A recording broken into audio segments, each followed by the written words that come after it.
Hi,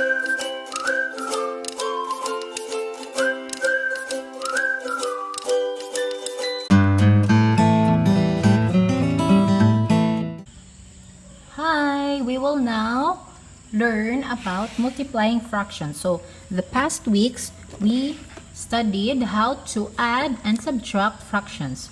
So, this week, we will learn how to multiply them. So, we have here 3/5 times 60. So, notice that 3/5 is a fraction and 60 is a whole number.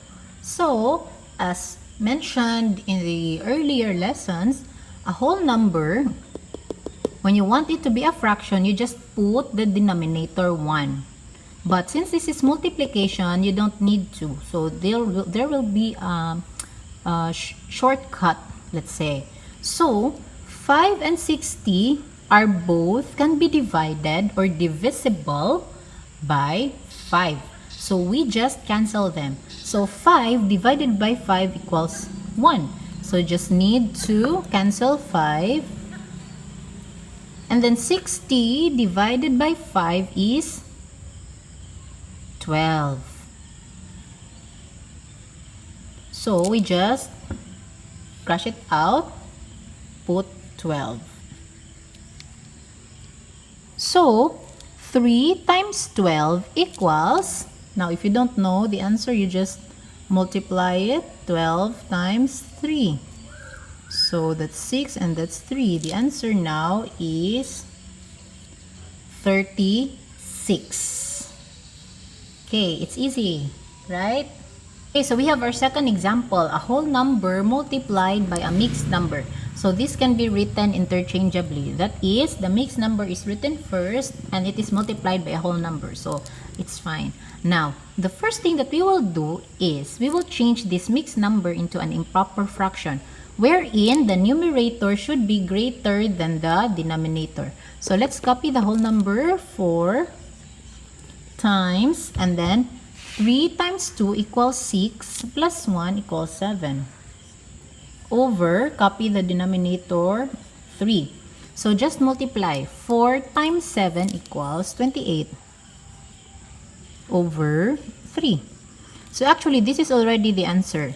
But the rule of fractions is you should change it to lowest term. So 28 divided by 3 equals 9. So that's the whole number. 9 times 3 equals 27. So 28 minus 27 equals 1 over the denominator 3. So the final answer is 9 and 1/3. Now for our third example, this is very easy. So multiply a proper fraction by a proper fraction. So it is quite easy. Multiply, just multiply the numerator by a numerator and the denominator by the denominator. So we will have 2 times 4 equals 8 over 3 times 5 equals 15. So since this is already the lowest term, there is no lowest term anymore. So this is the final answer. So it's 8 over 15. Easy. So our fourth example is another easy multiplication of fractions. So we have a mixed number multiplied by a proper fraction, or pwede po proper fraction times a mixed number. So what will we do is we will solve this later using the example number 3. But since this is a mixed number, we will first change this to an improper fraction. So we have 2 times 2 equals 4 plus 1 equals 5 over 2. And then copy this one.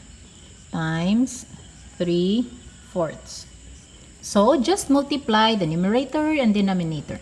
So 5 times 3 equals 15. And 2 times 4 equals 8. Okay, so this is the answer. Since this is an improper fraction, so we will change it to lowest term. So 15 divided by 8 equals 1. And then 1 times 8 equals 8. 15 minus 8 is 7. Copy the denominator. So the final answer is 1 and 7/8. Now to our final example, we'll have a mixed number multiplied by another mixed number. So again, the rule is change mixed number to an improper fraction. So we have 5 times 3 equals 15 plus 2 equals 17. Over the copy the denominator 5 and then multiply. 7 times 4 equals 28 plus 2 equals 30 over 7. Now, before we multiply, since this is a huge number, so let's try to cancel if there are numbers that can be canceled. So when you canceled, you look at the opposite numbers, okay? So 17 and 7, so no, it cannot be canceled. There is no number that can be divided by both. But for 5 and 30, there is 1, so both can be divided by 5. So 5 divided by 5, cancel, it will become 1. And 30 divided by 5 is 6. So it's a smaller number. Now, 17 times 6. So we will solve 17 times 6. So 7 times 6 is 42. That's 10. So that's 102. Over 1 times 7. Notice, it's now easier to multiply because the numbers are smaller. So it is improper fraction. We will change it to mixed number. So 102 divided by 7. So it's quite a big number, right? So we can use long division if we can still remember long division. So that's 1, 3. That is 4, 28. It's 4. Okay, so we have 14. And then 14 times 7. 14 times 7. That's 28. 7, 8, 9. That's 98. So 102 minus 98 equals 4 over 7. Now, this is when you are solving math. There are lots of solutions on the side. So now, let me circle. The final answer is 14 and 4/7.